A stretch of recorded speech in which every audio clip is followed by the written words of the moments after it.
Now we have Srimati Sindhuja Karthik, who is very well known in our campus. But as a formality, I'll just take few minutes to introduce sister. Sister has done her BSc Honours in Anantapur campus and completed with a gold medal in 2001. After that, she has served in the field of education and continues to serve in the field of education. And presently, she is the principal of the Foundation School, Bangalore. During her tenure as student in Anantapur campus, she was part of the Anantapur Bhajan group, students Bhajan group, and had many opportunities to sing in front of Bhagwan. I will request sister to take the next session, and sister will narrate her experiences of Bhagwan with specific reference to Bhajans. Sai Ram.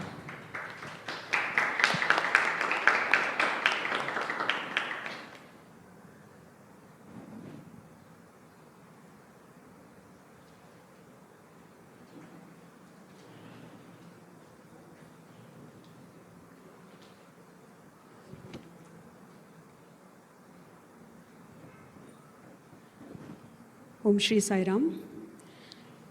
Offering my most humble pranams at the lotus feet of Bhagwan, who is the source of all bhava, raga, and tala. I was requested to speak at this forum this morning at 8 o'clock. So I think I leave it completely to Bhagwan on what he would like to convey through me as a channel.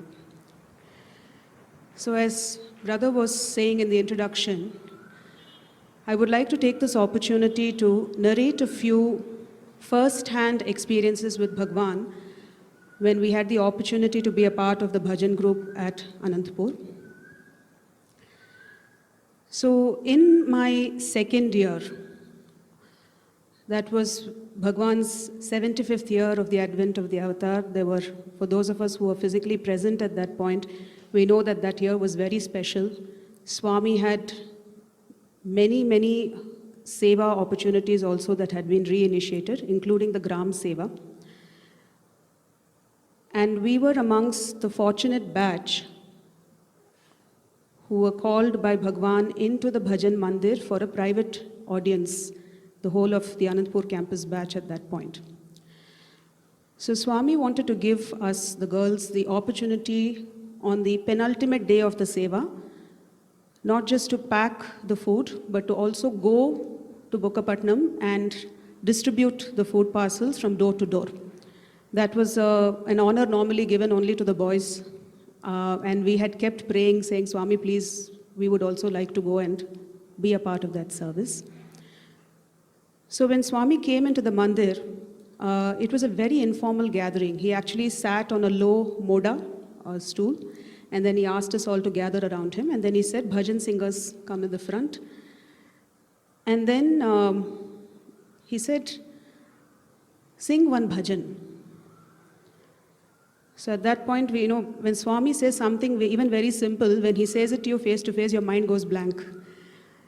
And in that enormity of that moment of wanting to be close to him and express what we had in our heart, suddenly somebody started Oma. And we started saying Oma, Saima. Swami made a face, he said, stop. I said, Bhajan, why are you singing song?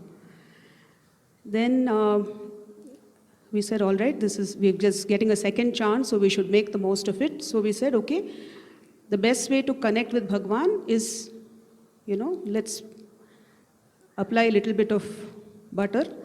We'll sing Manasa Bhajare Guru Charanam, which is Swami's bhajan.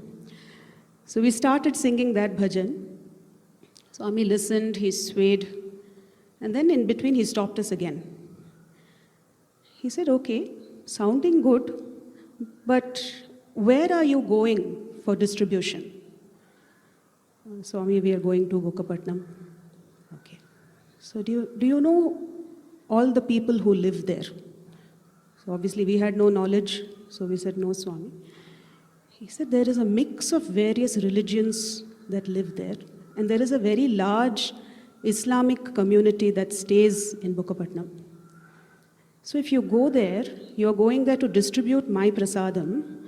And if you enter announcing my presence as Manasa Bhajare, you might not get a very good reception. So why don't you sing Sarva Dharma Bhajans? Because that will be the way to connect with the people there so that they will be willing to take this prasadam as something that is their good fortune. So a very important lesson was learned that day.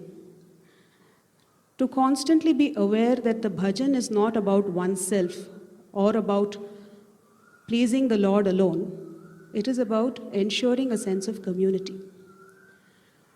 Very often when we sing, the center of attention becomes ourselves. Am I in pitch? Am I audible? Is my voice heard properly on the mic? And at the end of it also, we'll turn around and say, how did it come out? So we are sucked into this feeling that the bhajan begins and ends with us. But we are a very, very small part of this entire experience because something much larger, a much more greater transformation is happening around us which we are not able to see. We are facing hymn and singing, but the people who are following, they are undergoing a journey from within to connecting to him, which we have become a very, very important part of. And that is something Swami wanted us to recognize and constantly be in touch with. So this was one such experience where he went on. He actually asked us to sing a few bhajans, then he stopped us at logical points and corrected, saying, make sure that you clap during bhajans. So Swami said, you know what happens when you sit at a concert. As a concert, you're a mute listener. Somebody is singing and you're there to appreciate. But bhajan is about everybody coming together. So when you clap, even when somebody is leading, the other people are involved because they are clapping. It isn't as if they are waiting for you to finish performing and then they follow. So everybody should clap together. So these were a few important elements that Swami brought out during that interaction with us. And he gave us tips about how, in this particular situation, we are going to be doing Nagar Sankirtan. We are not going to sit at an altar and then sing. So it's going to be about Nagar Sankirtan. So he said, pick bhajans that are suitable for Nagar Sankirtan. Don't sing bhajans which have a lot of, what was the word he used? Too much of flowery bhajan, don't take. He said, make sure that the bhajan is a little fast-paced and easy to follow. So there was a difference between Nagar Sankirtan choice versus sitting in a bhajan hall and singing, which again was brought out during this interaction. A very personal experience that happened, which was in, again, my second year, and my sister at that time was in her final year MA. She and I used to be bhajan partners as long as she was in college with me. When she was doing her post-graduation, I was doing my undergraduate course at that time. So for 2 years, our stay there overlapped. So Swami used to come in for Akhand Bhajan, and very often during the mic, when the mics were on, Swami would come inside the Mandir and sit. So we were very fortunate on several occasions to sing in his presence when he was there. So I still remember very vividly this bhajan which all of us know, right? Govinda Krishna Jai, Gopala Krishna Jai. And it's a bhajan that very often many people like to sing. We had a very different experience. So there is this line, right? Krishna, Krishna, Sai Krishna, Govinda Krishna, Gopala Krishna. We thought it was a beautiful line, but we saw Swami making faces, not very pleasant faces. He looked at us like this, and he did that. And then he covered one ear. So he said, this is not going well. And Swami was sitting on his throne at that door where he had this ability to listen to what was going on outside, which is the following, and what's happening here. Then came the next line. Keshava, Madhava, Sai Narayana, Govinda. At that point when we had that curve and we were coming down, the people outside thought the line was over. So we were singing Govinda, Govinda, Narayana. They started off Keshava, Madhava. So Swami was hearing the first half being followed and the second half being led. He looked outside, he looked in, and he said, stop. And he looked at the boys and said, start the next bhajan. We were absolutely mortified. I mean, this was something, even in your worst dreams, you never wanted happening to you. And even more so as girls, there were so many restrictions, and there was always a silent competition that we should get equal chances when it comes to Akhand Bhajan. And Swami cut us off in the middle and told the boys to start off. More importantly, the next 3 bhajans went to the boys because of this. So we had not only earned a bad name for ourselves, but for the campus, and had cut out possible chances for our peers, all because something in that bhajan didn't sit right. But in all his mercy, Swami came around a little later, just before he was going to head out, because we were wondering, Swami, why did you stop us? What was the thing? I mean, at that point, we realized there was some confusion going on, but not so big enough for us to have been stopped. But Swami came and he stood in front of both of us and he said, very long lines, very odd notes in Telugu, he was saying, very, very odd notes. The notes are not, they sort of have these half semitones, not easy to follow. And then he went away. So again, a lesson over there. Sometimes a bhajan that really, really appeals to us because of the tune, because it feels so complicated in its presentation, and one feels that, yes, I would have made an impression on Bhagwan by singing it because I would have mastered that tune, it didn't make any difference to him because the people following were lost. So again, it became about us projecting ourselves at that point in time without realizing that the entire environment and atmosphere of the bhajan had been ruined because of the choice of the bhajan. It took a very long time to get back into the good graces of people at Anantapur also. Thankfully, in Shivratri, we got another chance to sing. One more experience, and this one is extremely, right now it looks funny, but at that time it was, I don't have any words to express what we felt. This was the year I had finished at Anantapur and I had gone back for my convocation. So in the month of November, the batch that was still there in college, they had wanted to put up a program for Swami's birthday. So since I was there for Seva for a month, they said, you also come. Why don't you participate while you've still sort of graduated? Since it's your convocation year, you also participate. So historically, what would always happen, especially in music programs then, the situation is not the same right now. The girls' side, we never knew what kind of mics we would get and at what point they would suddenly switch off the mics. So we decided to be slightly clever and pre-record the program. So basically what we did is we practiced, then we took special permission from Radio Sai at that time and got their help to record all the songs that we were planning to sing in front of Bhagwan and made a track out of it. And said, anytime Swami asks us, we'll just play the track and then, the mic doesn't really matter if they switch it on or off because then everything will still be heard. So our urge to sing in front of him was so high that we decided that let's get everything done at the background so that nothing goes wrong on that day. As per the plan, 20th November, we were supposed to get a chance for the program. Swami never came and then he said, what program? No program today, take Aarti, and he went off. Then Swami came on 22nd after the convocation to the girls' side and said, 23rd November, be ready for the program. We said, in which planet does girls' side get a chance on the birthday to sing and give a program? So we said, something is fishy, let's not get our hopes up too high. And indeed, the 23rd came and went and nothing happened. We were just sitting there. But since we were not expecting much, we weren't disappointed. 24th morning, Swami came for darshan and went off into his interview room. So by this time, since the convocation was over and birthday celebration was also over, I was actually near the Ganesh gate. And somebody came running and said, Swami is asking for the girls to come and give the program. I was halfway to the bus that's going to come back to Bangalore. So I just literally dropped everything in the cloakroom there and went running back. I realized that even the current students were in disarray. The CD was already with the boys in the Mandir, but the girls who were supposed to sing were not there. No instruments, no mics. And they started playing the CD. Because they said program, Swami said program, they played the CD and we were nowhere in sight.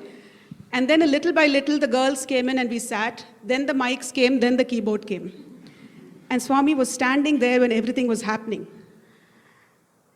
And Swami was, he was like this. My girls. Said, such beautiful music. Even without the mics, they are heard.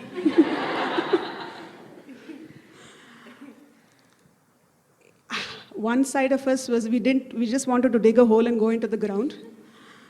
And then Swami came later and he said, where there is bhavam, there should be no trickery.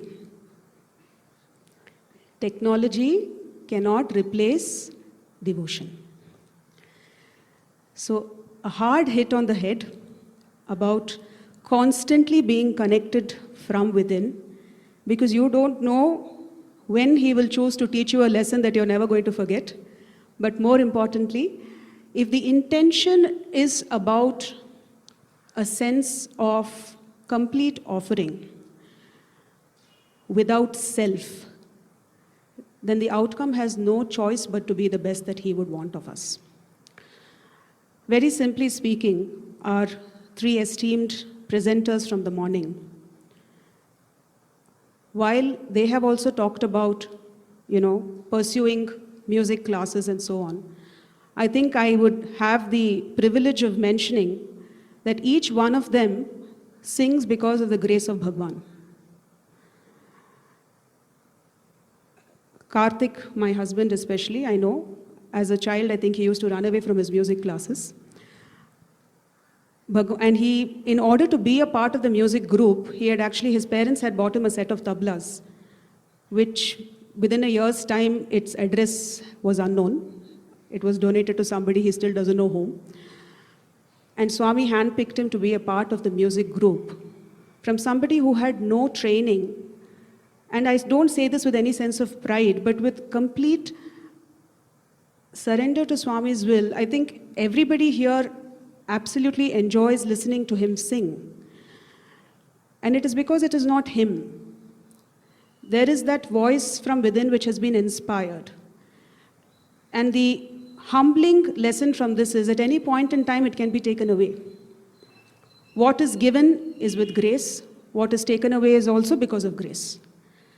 So if that humility can always remain, what we need in our lives is not a workshop for bhajans, but a workshop for the mind to constantly remember that without Swami, it is not even possible to sing a single line. So with that bit of a background with personal experiences in terms of what Swami had said, there were a few more things which we will then, I would like to also test it out to see how it is that it comes together. So in the interactions with us over the years, Swami had mentioned a few things which I had written down. He said, as much as possible, choose bhajans with short lines. The longer the lines, the more the possibility of getting lost. And people will not remember how it started and where it's ending. So by the time you finish the line and the following begins, the energy would be lost. So bhajans with shorter lines. Simple tunes that are easy to follow, which I've also narrated through the experience that we personally had. Because at the end of the day, we want everybody to be a part of it. So simple tunes that are easy to follow. Speed variation. In an entirety of a bhajan session, let's say there are about 8 or 9 bhajans. If we sing all fast bhajans, it will sound like we are constantly in a hurry to finish it and go home. If the entire thing is slow, by the end of it, everybody will be dying to go home. So the starting of slower bhajans, moving into medium paced, and then moving into fast pace. But there is something which is very important here.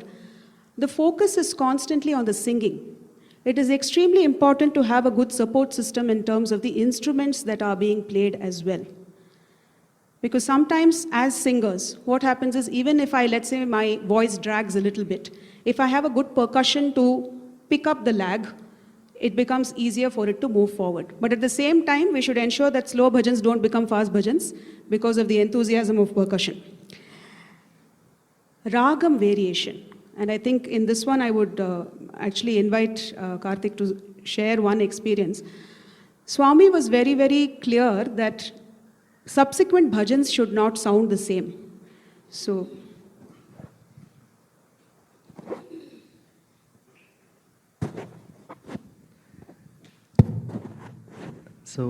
I will start by narrating how one particular Trai session started with Bhagwan.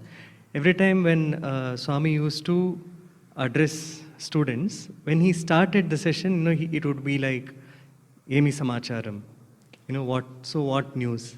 So typically this is how it used to start. But this particular Trai session started very differently. It didn't start with Emi Samacharam. He said, this hostel sambar, it tastes the same every day. He said, because every day the hostel food, a portion of it used to be sent to Bhagwan. So he said, this hostel sambar tastes the same every day. I mean, that was something, we love to, poke fun at the hostel food, so we were all like riled up. The next sentence was, that is why these bhajan boys, every bhajan sounds the same, he said. So, it is a very, very nice way of conveying to us that you will have to have some variety in bhajans to hold the interest of people. So, to the extent, his standards are very high. So, one particular Akhand bhajan session, the second bhajan from Anantapur typically used to be Madhava Hare Krishna Madhura Mohana. So this bhajan was going on. Then the third bhajan, the first few bhajans, there should be one Sarvadharma bhajan. So from the boys' side, the next bhajan was Bhavasagar se par utaru. And Swami was not very happy with the choice of this bhajan. This bhajan ticked all the boxes otherwise. It was a slow bhajan. It was early in the bhajan session, so it was slow enough. It had Allah, Yesu. So Allah, Yesu, Buddha, Mahavir, everything. He likes Sarvadharma bhajans. Everything is there. So what's wrong about the choice of this bhajan? So we really couldn't figure out. So after the mic session was over, one of the teachers said, Madhava Hare Krishna, the line which stays with you. There's one line which keeps ringing in your ears much after the bhajan is over. So that is Venu Vilolana Papa Vinashana Bhavasagar se par. So these two, this line, the ending, that line which stays with you, and then Bhavasagar se. Though the bhajans are not in the same raga, look at his standards for, fixing bhajans. And that, see, there you'll have to be flexible also. We don't know what bhajan the ladies' side is going to sing. So and if we have to sing a Sarvadharma bhajan, it has to be a different bhajan. I can't fix a bhajan and say, this is the bhajan I will sing. No. I'll have to be dynamic enough to change the bhajan at that time. So, and those days there is no way we could get a list from, the ladies' side, and even if we ask them, they may give something and they may change. There's we cannot, depend upon such things. The only thing we can be sure of is that we should be prepared.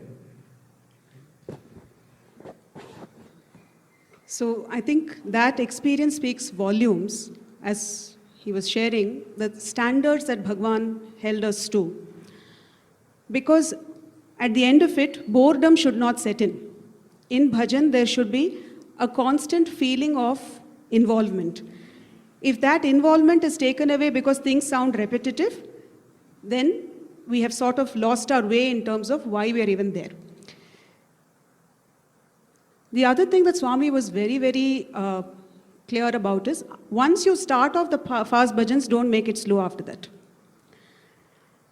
So there have been, again, instances where, there would be, see, the thing is that there will be some confusion. Like, for instance, in Akhand Bhajan, sometimes you will hear the boys singing Vaheguru as the last bhajan. They're like, what is fast about that?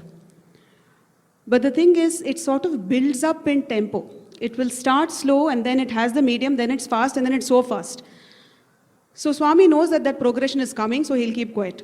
But if you sing Om Shivaya, and then after that start, Jagata Udharana after that means Swami will take Aarti, because he does not want to be sitting there for that bhajan.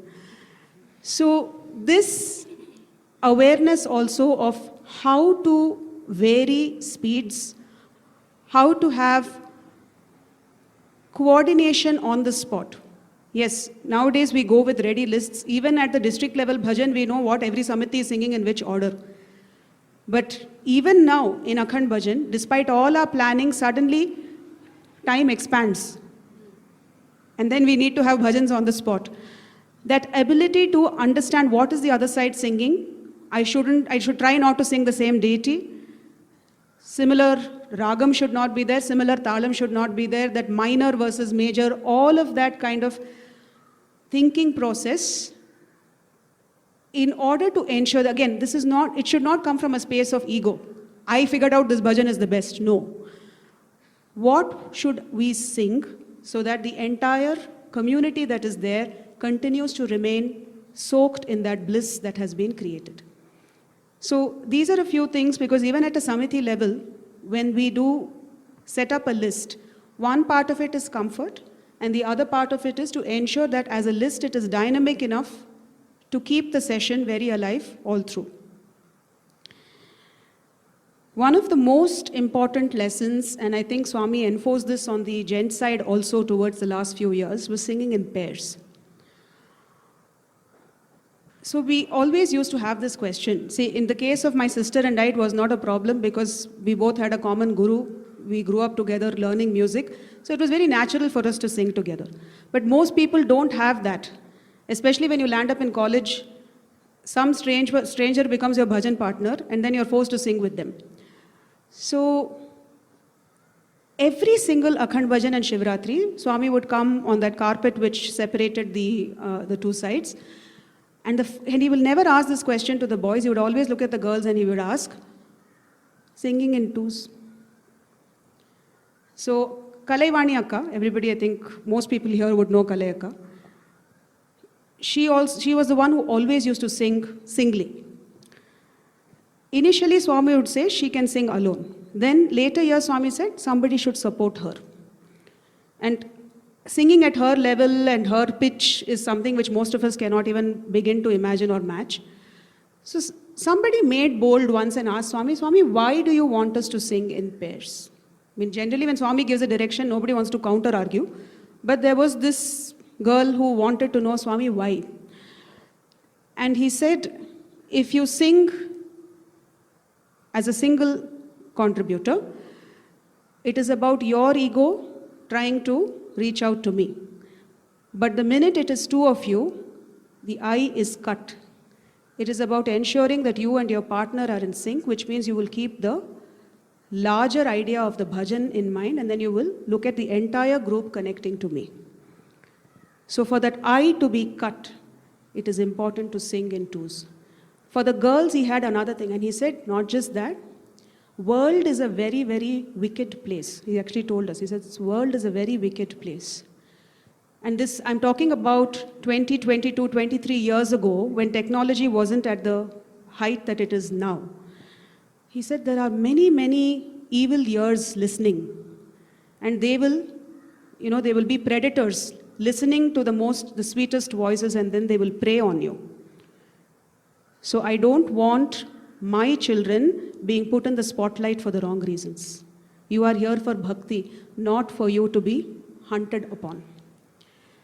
So there were very strong lessons that came across, which actually hold good even more today. And which is why it is deeply imbued in us in terms of whenever we come and we are given an opportunity, it is indeed an opportunity, it is not a right.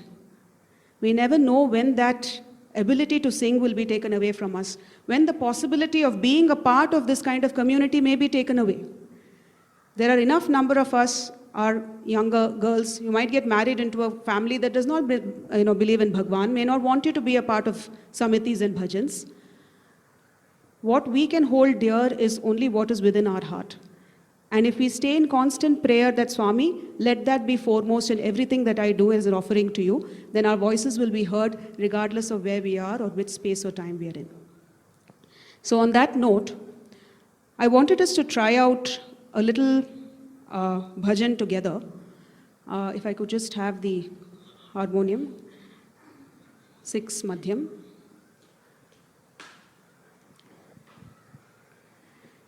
So this is a bhajan that is known to everybody. So I want you to lead. Okay? Om Namo Bhagavate Vasudevaya. Yeah, I think pretty much everybody knows.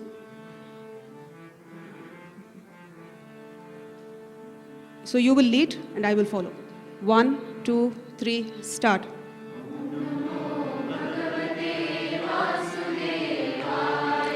Om Namo Bhagavate Vasudevaya.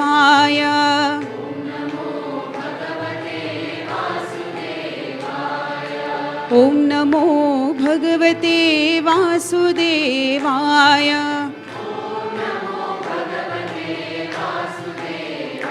Hari Om Namo Bhagavate Vasudevaya. Hari Om Namo Bhagavate Vasudevaya.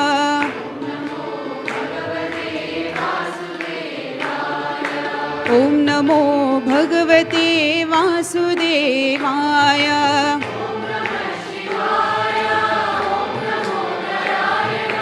Om Namah Shivaya. Om Namo Narayanaya.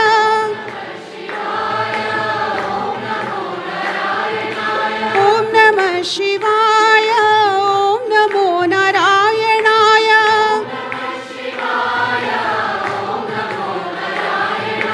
Om Namah Shivaya. Om Namo Narayanaya.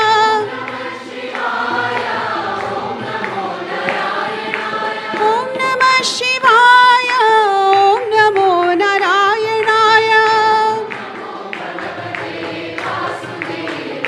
Hari Om Namo Bhagavate Vasudevaya. Hari Om Namo Bhagavate Vasudevaya. Okay. At a moment's notice, everybody was able to join in. Why so? You know the bhajan. It's an easy bhajan. It's familiar. Now let's look at, can this bhajan itself be improved a little more? Everybody was in tune.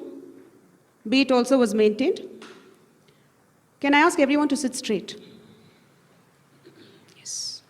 The minute an instruction is given is when we realize our spine hasn't actually been straight. So when we look at the way the bhajan started, there was a slight doubt. Despite my giving a count, who will start? Everyone's looking around.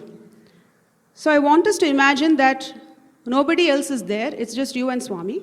So can I have everybody close their eyes? Sit with your spine straight. When I give the count, we'll first have the harmonium, just give the chord right now. Just give the pitch. When I give the count, we will all start. You're not going to look at each other, so you're going to have to start on your own. 1, 2, 3, start.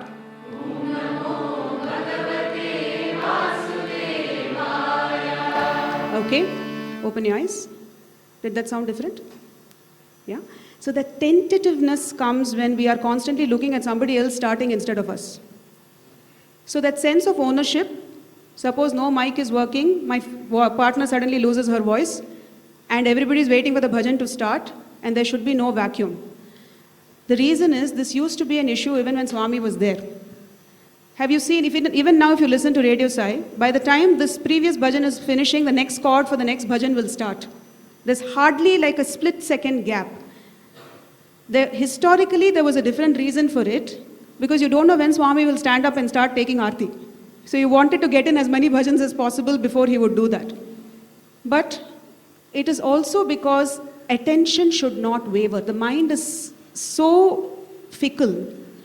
As long as we are singing and we are in it, nothing else is going on. If there is a gap, suddenly we'll think, oh, I've left something on the stove. What if that courier comes now? Oh, I've forgotten the OTP. All this will happen within that 30 seconds. So to prevent that from happening and for the flow to continue, the minute the pitch is kept and you know you have to start, it has to immediately be there. So that's our first learning. Second, there is a difference between singing the bhajan right in terms of technicality versus singing the bhajan in flow. See, bhavam is a very, very difficult aspect to connect with. Even the most established of singers, sometimes when you listen to their concerts, some of them really speak to your heart, and you know there are tears in your eyes, or you're feeling there's goosebumps. There are others, you're listening to it, it sounds beautiful, but you're not feeling anything. And the same singer could have that issue within one concert. So bhavam is something we can only pray for. We can keep praying to Bhagwan, please sing through me so that that feeling is there. But there are certain things that we can try and do to sort of bring that softness into our voice, that feeling of velvety connect with Bhagwan. Okay? Pitch again. Can we sing that line? Om Namah Shivaya. Just give the pitch. 1, 2, 3, start. Om Namah Shivaya. Om Namo Narayanaya. Okay. So now we've sort of given it our entire volume and we are singing. Okay? So I want you to listen to the difference. Okay? So one way to sing it is Om Namah Shivaya, Om Namo Narayanaya. This is one way. There's nothing wrong with the tune. Another way, Om Namah Shivaya, Om Namo Narayanaya. What's the difference? There's a bit of lilt, bit of softening. Okay? And the other is when the lines go higher and higher, the way we handle it on the mic also. Okay? Pitch again, right? The next line even goes higher. I can scream, Om Namah Shivaya. It's thundering, right? Om Namah Shivaya, Om Namo Narayanaya. So this is in our control. Speaking to God through bhajan. That's what it is. Will I yell at Swami? Even if I want his attention, I'm not going to scream at him. Right? There is, in that namasmarana also, there are mix of emotions, right? One is declaration, one is request, the other is surrender, the other is, I am at the end of my tether, I don't know what else to do, helplessness. You can actually put those emotions into play when you are singing. So, we'll take the, give me a bhajan which is not namasmarana, but more to do with the Sai Baba Sakala Bhuvan Ke Data. Okay?